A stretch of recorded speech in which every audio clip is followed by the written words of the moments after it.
Kalau dalam tasawuf ada istilah-istilah, saya perkenalkan sebentar saja. Istilah-istilah untuk cinta, sifatnya berjenjang. Ini sebenarnya nggak cuma untuk ilahiyah, tapi memang awalnya teori ini dibikin untuk cinta ilahiyah. Yang pertama al-ilaqah. Al-ilaqah itu fase cinta paling awal, ketika seseorang merasa terikat, merasa tergantung. Kalau objeknya Allah, ya merasa tergantung sama Allah. Fasenya berarti al-ilaqah. Fase awal ketika kamu jatuh cinta, ketika wajahnya selalu terbayang, mau tidur ingat kamu, mau makan ingat kamu. Al-ilaqah. Lebih dalam lagi al-iradah. Al-iradah ini lebih dari ilaqah, sudah mulai hanya engkau yang aku inginkan. Iradah itu kan keinginan. Itu level lebih dalam. Ada lagi yang ketiga, lebih dalam lagi, namanya as-sobabah. As-sobabah, sobba ya subuh, ketercurahan. Jiwa lahir batinmu kamu curahkan hanya untuk dia. Itu level as-sobabah. Lebih dalam lagi ada al-ghorom. Ghorom itu nyala. Jadi sekarang kamu hidup demi dan hanya untuk cinta. Cintamu menyala terus. Itu al-ghorom. Lebih dalam lagi al-widad, yang nanti jadi mawaddah. Arti asalnya kelembutan. Kelembutan itu berarti apa? Cinta yang tulus, tidak ada pamrihnya apapun. Lebih dalam lagi namanya as-syaghaf. Syaghaf ini cinta yang mendarah daging sudah.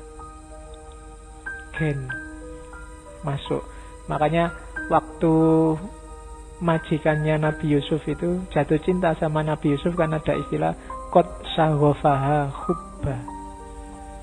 Jadi sudah terkiwir-kiwir, sudah segalanya hanya dia. Itu syaghaf namanya. Oke. Lebih dalam dari syaghaf ada ishq. Ishq ini ayat cinta yang memabukkan. Orang mabuk itu kan sudah lupa kiri kanan. Pokoknya semuanya tidak penting. Dunia hanya kita berdua. Itu ishq. Apapun, kapanpun, dimanapun, hanya engkau yang kurindukan. Itu ishq. Lebih dalam dari ishq, tayammum. Bukan, ini tidak ada hubungannya sama wudhu ya. Tayammum itu perendahan diri. Kamu tunduk, kamu takluk di depan dia. Disuruh apapun oke mau. Jadi dia menyuruh apapun, kamu diminta untuk apapun terserah. Diperbudak pun tidak apa-apa. Itu namanya tayammum. Lebih dalam dari tayammum, ta'abbud. Kalau ta'abbud itu jangankan disuruh, tidak disuruh pun apa kebutuhanmu tak layani. Itu ta'abbud. Puncaknya al-khullah. Kalau khullah, itu kan nanti jadi kata-kata khalil, khalilullah, kayak Ibrahim. Kalau al-khullah itu sudah kemana-mana berdua sudah. Tidak akan ada aku tanpa kamu. Kamu dan aku harus selalu bareng. Nah, itu puncaknya, namanya al-khullah. Kita berdua tidak terpisahkan lagi. Itu al-khullah. Nah, ini level-level kedalaman cinta. Ya silahkan kamu analisis sendiri kalau yang punya pacar atau ada yang dicintai, dalamnya sampai apa? Apa dalamnya sampai iradah, apa ilaqah, sobabah, atau jangan-jangan sudah tayammum atau ta'abbud. Ya, sama Allah juga begitu. Kamu sama Allah itu sudah ilaqah, atau lebih dalam lagi iradah, atau hidupmu hanya untuk Allah, sobabah, atau gharam, menyala terus kerinduanmu pada Allah, atau widat dan seterusnya. Nah, ini level-level cinta. Atau jangan-jangan ilaqoh juga enggak. Ilaqoh itu kan Allahus Somad, hanya Allah tempat bergantung. Kalau ini aja belum, ya nggak mungkin lebih dalam. Jadi yang paling awal itu kamu tidak bergantung pada siapapun, hanya pada Allah. Kayak bapaknya Robi'ah tadi, dia tidak mau minta-minta selain hanya pada Allah. Meskipun dia sudah sah untuk minta karena termasuk golongan orang miskin dan tetangganya kaya raya. Dan kalau minta pasti diberi. Tapi dia tidak mau minta-minta karena dia prinsipnya minta itu hanya pada Allah. Nah, itu tingkatan cinta. Dia tidak mau tergantung pada siapapun, hanya pada dia yang dicintai. Terus, tanda cinta ilahiyah. Kalau dalam tasawuf tadi 10, tandanya juga 10. Ini boleh kamu jadikan alat untuk nguji pasanganmu cinta beneran apa enggak. Tapi ini maunya cinta ilahiyah sebenarnya. Yang pertama apa? Senang kalau bertemu kekasihnya. Kalau dalam sufi sampai ke level kasyaf. Kasyaf itu terbukalah tabir dan kelihatan keindahannya. Itu kasyaf namanya. Lahirnya syahadah. Jadi senang. Jangan ngaku kamu jatuh cinta kalau sebel ketemu yang dicintai. Atau bosen. Bosen kamu lagi. Ya mesti bukan cinta itu. Apa yang lain tidak ada selain kamu, itu berarti tidak cinta. Ya. Sama temen ya tidak harus pacar sih. Temen juga begitu. Kalau kamu bosen sama temenmu, bosen ketemu kamu lagi, mbok yang lain yang lebih seger. Nah, itu berarti belum masuk mahabbah. Cinta itu seneng untuk ketemu, bahkan cari-cari alasan biar ketemu terus. Itu nggak ada apa-apa aja nyari-nyari. Kamu butuh ini nggak? Tak antar mau nggak? Tak anu mau nggak? Nah, ya. Padahal nggak minta diantar itu, ditawar-tawari. Nah, itu berarti ada kemungkinan mahabbah. Terus mengutamakan apa yang dicintai Allah atas apa yang dicintainya. Itu kalau objeknya Allah, kehendak Allah duluan. Jadi kalau sama orang misalnya, kamu tidak mikir kamu suka baju warna apa, tapi pacarmu sukanya kamu pakai baju warna apa. Jadi itu mendahulukan yang dicintai daripada dirimu sendiri. Itu tanda-tanda cinta. Jadi Allah sukanya gimana? Kamu malam sih sukanya tidur, tapi Allah suka loh kalau hambanya bangun sepertiga malam terakhir dan kamu bela-belain bangun. HP-nya kamu alarm. Begitu alarm bunyi, kamu bangun. Dimatiin lagi tidur. Ya. Ya kan Allah nyuruh bangun malam toh Pak. Ya enggak cuma bangun. Ya. Jadi kehendak Allah. Makanya kan ada cerita sufi itu, suatu ketika naik kapal di laut, ada badai. Semua orang panik kecuali sufi ini, tenang, ndak kacau. Waktu mbok sampai orang-orang marah, sampai ini sufi mbok berdoa biar badainya reda. Katanya sufi ini, loh kalau Allah menghendaki ada badai ya biar aja. Emangnya kehendakku sama kehendaknya Allah menang siapa? Ya tetap menang kehendaknya Allah. Ya kita terima aja, enggak apa-apa. Mati kan sudah waktunya. Sakit ya berobat, kan gitu aja toh. Biar aja Allah menakdirkan apa. Ya nanti ceritanya justru karena kepasrahan ini, terus yang lain juga ikut pasrah, akhirnya badainya reda. Karena Allah juga tidak tega kan. Orang sudah, wah sayang sekali padaku, ya aku juga sayang padamu. Badainya reda. Oke, jadi kepentingannya didahulukan. Terus yang ketiga, selalu ingat pada Allah. Memperbanyak zikir pada Allah. Itu tanda-tanda cinta. Kalau cinta kok nggak selalu ingat dia, omong kosong. berarti tidak cinta. Waduh, aku lupa kalau punya pacar, enggak, berarti enggak. Ora mungkin itu wis. Iya ya, enggak, pasti enggak. Kalau cinta itu enggak pakai disuruh, pasti ingat. Terus suka kalau berduaan. Kalau sama Allah namanya berkholwat. Munajat itu ngobrol sama Allah. Atau membaca kitabnya. Kalau kalian dapat surat dari pacar atau pacarmu ngirim WA panjang ngomong apa, itu kan tidak kamu hapus-hapus. Ini WA dari dia, padahal mungkin isinya podo. Kemarin bilang I miss you, I love you, sekarang I miss you, I love you, itu nggak kamu hapus 1 bulan, semuanya sama. Kenapa? Karena kamu cinta. Jadi kitabnya menurut kamu jadi penting, karena membaca kitab itu mengingatkan kamu pada dia. Jadi kalau ada orang Islam ngaku cinta sama Allah tapi malas ngaji, itu omong kosong. Tidak mungkin. Kayak kamu kalau jatuh cinta, kok pacarmu ngirim WA terus kamu alah tidak usah dibaca.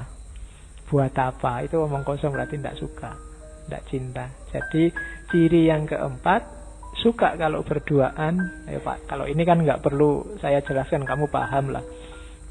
Mana ada orang jatuh cinta sukanya rame-rame, mesti pinginnya berduaan. Oke, terus makanya yang tidak punya pacar ya kamu toleran kalau ada temenmu baru ya. Lah ya kan, masa malam mingguan pacarmu diapeli kamu ikut ganggu, ikut nemuin, ikut ngajak ngobrol, itu namanya tidak toleran. Oke, mesti pingin berdua ya. Dan agama kan wanti-wanti, kalau bukan kholwat sama Allah loh ya, kalau laki-laki perempuan berdua, yang ketiga setan. Jadi kalau kamu ganggu temenmu pacaran, nah kamu jadi setannya. Oke, terus yang kelima, tidak menyesal kehilangan apapun asal Allah masih ada. Tidak menyesal berkorban apapun asal Allah ridho. Itu ciri yang kelima. Jadi pacar itu tidak perhitungan. Kalau kamu pacaran kok pas gegeran terus pacarmu bilang, coba diinget-inget, bulan ini aku sudah habis 25.000, traktir kamu saja. Nah itu enggak. Kalau masih apal sampai jumlahnya detail, itu belum cinta, masih negosiasi, masih dagang. Iya, masih belum. Kok masih ingat, masih ngungkit-ngungkit, habis bensin berapa aku? Wah, wis enggak. Itu belum cinta. Masih ngitung apa yang hilang. Orang jatuh cinta itu enggak menyesal kehilangan apapun asal masih bersama dengan yang dicintai. Yang keenam, menikmati ketaatan, tidak merasa berat atau keberatan. Yang dicintai ingin apapun, memerintahkan apapun, dijalani dengan senang. Bahkan tidak cuma senang, ditambah-tambahi. Pacarnya minta jemput jam 7, setengah 7 sudah ditunggu di depan kos-kosan. Itu karena ada cinta di situ. Allah nyuruhnya cuma 5 waktu wis yang wajib. Yang sunnah monggo ditambahi sekuatnya. Kamu tambahi sebanyak-banyaknya, ndak berat, ndak keberatan. Itu namanya cinta, ndak nawar. Kalau ndak cinta, jangankan itu, yang wajib-wajib aja kamu sambat. Pagi-pagi enak-enaknya tidur, disuruh sholat subuh. Nah, kamu berarti keberatan. Disuruh subuh jam 4:30, kamu subuhnya jam 7. Itu berarti keberatan, kamu nggak care sama yang kamu cintai. Kalau sudah jam 7 kan malaikatnya sudah ganti, bukan malaikat subuh lagi. Bukunya sudah disetorkan ke sana, catatanmu nggak masuk sudah. Ya. Oke, yo besok jangan jam 7 lagi, 6:30 lah. Yo kan ada peningkatan sedikit. Terus yang ketujuh, bersikap lembut dan sayang pada semua makhluknya Allah. Orang yang cinta pada Allah tidak mungkin benci pada makhluknya Allah, siapapun itu. Kenapa? Karena makhluknya Allah ciptaannya Allah semua. Orang kayak hasil karyanya pacarmu, tindakannya pacarmu, itu kan kamu tidak berani menjelek-jelekkan, apalagi tidak suka kalau nggak pingin diputus. Ya kan? Dicintai juga. Gitu. Jadi kalau kamu merasa cinta pada Allah kok membenci makhluknya, itu hati-hati, jangan sampai diputus oleh Allah. Karena ya Allah menciptakan dengan segala karakter dan gayanya, itu kan sesuai kekuasaannya. Terus yang ke-8, ada takut, ada berharap. Kalau cinta tidak ada khauf, tidak ada roja, biasanya tidak utama dan tidak sempurna. Kamu pacaran kan juga takut diputus, takut pacarmu marah, takut diselingkuhi, takut dan seterusnya. Juga berharap, banyak sekali harapannya. Ya kan, pingin ini, pingin gitu. Syukur-syukur besok bisa nikah dan seterusnya. Jadi ada harapan. Jadi berharap sama Allah tapi juga ada takutnya. Ini dua kombinasi yang dua-duanya harus ada. Ya jangan takut saja tanpa harapan, atau berharap saja tanpa takut. Takut tanpa harapan itu nanti hasilnya putus asa. Harapan saja tanpa takut hasilnya sakarepe dhewe. Maka dua-duanya harus imbang. Yang ke-9, biasanya orang jatuh cinta itu cenderung tidak pamer. Tidak memamerkan cinta sebagai wujud pengagungan, pemuliaan. Kalau masih pamer, itu biasanya belum mendalam. Masih pingin dipuji orang, wah cakepnya pacarmu, mesti gitu. Yang disembunyikan yang pacarnya jelek-jelek mesti.